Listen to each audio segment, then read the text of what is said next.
All right, let's dive right into this explainer. We're looking at the incredibly intense, high-stakes procedure of assisting a conscious victim down a ground ladder.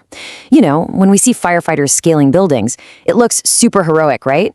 But what we don't usually see is the rigid, almost robotic precision required to actually pull it off.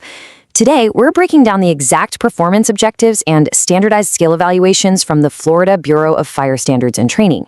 We're going to look at the anatomy of this rescue, step by meticulous step. 4 minutes and 40 seconds. That's it. You have exactly that long to safely get a conscious, likely panicked victim down to the ground without a single critical failure. Talk about a ticking clock. I mean, imagine the adrenaline, the noise, the sheer physical exhaustion, and knowing that within this incredibly tight window, you have to execute perfectly memorized verbal and physical commands. Just one slip up? Well, that doesn't just mean a failed exam. In the real world, it means absolute catastrophe. So, to really understand this, we'll break the rescue down into 4 critical phases.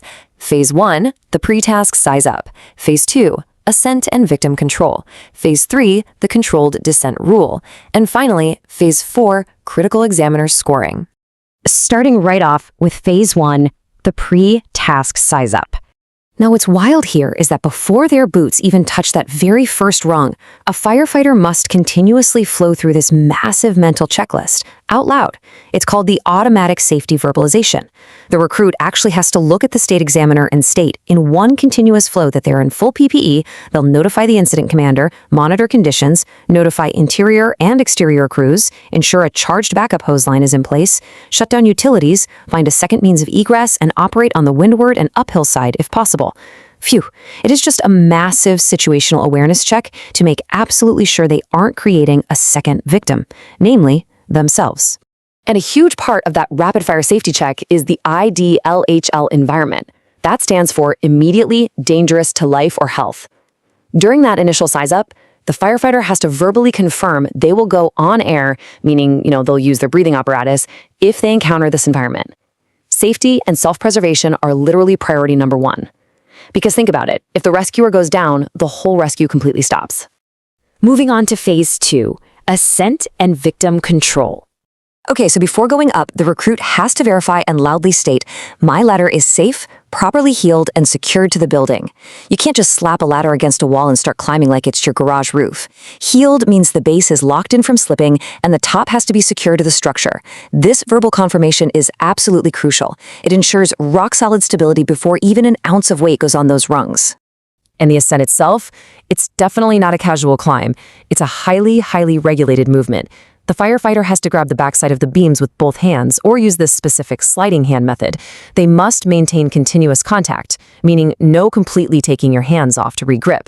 And here's the really tricky part. They must stop exactly 1 rung directly below the victim. In this scenario, positioning is literally everything. Once they're in that perfect position below the victim, but before any downward movement actually starts, it's all about psychological control. The firefighter establishes communication by saying, victim, I am recruit 16. I am here to assist you down the ladder. I am going to bring you down safely. This requires a completely calm, authoritative tone. Remember, you're dealing with someone who is likely totally panicked. You have to reassure them and take complete command of the whole shebang before you ever make physical contact. Which brings us to Phase 3, the controlled descent rule.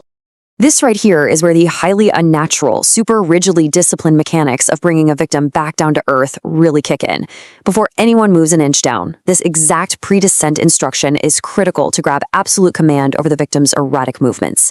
You have to spell it out for them. When I say right, move your right foot. When I say left, move your left foot. Move only when I give the command. At this point, the victim is no longer allowed to make their own choices. The firefighter essentially becomes the brain for both of them. Now, let's compare our natural instincts to the mandatory procedure, because this is actually fascinating. Human instinct tells you to just scramble down a ladder, right? You alternate your feet, right, left, and you lift your hands to regrip.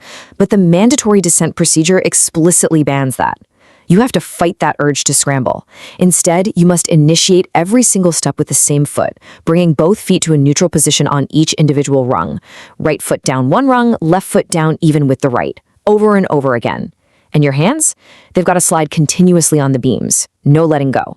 Remember that crazy 4 minute and 40 second time limit we talked about? Well, to stay under that strict clock efficiently without breaking any rules, you have to lock into what we call an efficiency strategy cycle. You're combining verbal steps with action in a steady rhythmic loop. Step 1, command right foot down 1 rung. Step 2, bring left foot even. Step 3, reassure the victim. Step 4, maintain continuous beam contact. Command, move, confirm, reassure. You do this for every single rung, repeating this exact loop until your boots hit the grass. And during this totally exhausting cycle, maintaining continuous reassurance for the victim is an actual graded requirement. Saying things like, "You're doing great, stay with me, 1 rung at a time." Keeping this steady cadence of reassurance prevents total panic. Actually, scratch that, it manages the panic. A calm rhythm ensures the victim stays grounded and 100% focused on your voice, rather than the terrifying drop below them or the emergency blazing around them. Finally, let's look at Phase 4. Critical examiner scoring. The state examiner from the Florida Bureau of Fire Standards and Training is watching this high-stakes evolution like a hawk. A single slip in situational awareness, that's going to cost you. They're checking to make sure you verbally confirm ladder stability. They're staring right at your hands to guarantee continuous contact with those beams. If you skip a rung, or if you alternate your foot pattern just out of pure muscle memory, or even fail to give clear commands before the victim moves, you fail. Period.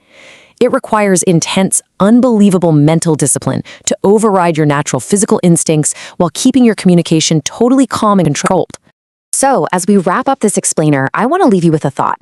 In the sheer chaos of a real emergency, is strict, unnatural repetition and training the only true safeguard against disaster? Firefighters drill this exact routine until it's baked into their DNA, precisely because it is so unnatural. When seconds count, the smoke is blinding and the adrenaline is through the roof. Relying on this rigorous, standardized routine rather than human instinct is ultimately the real tool that saves a human life. It's an absolutely incredible testament to the power of structured training.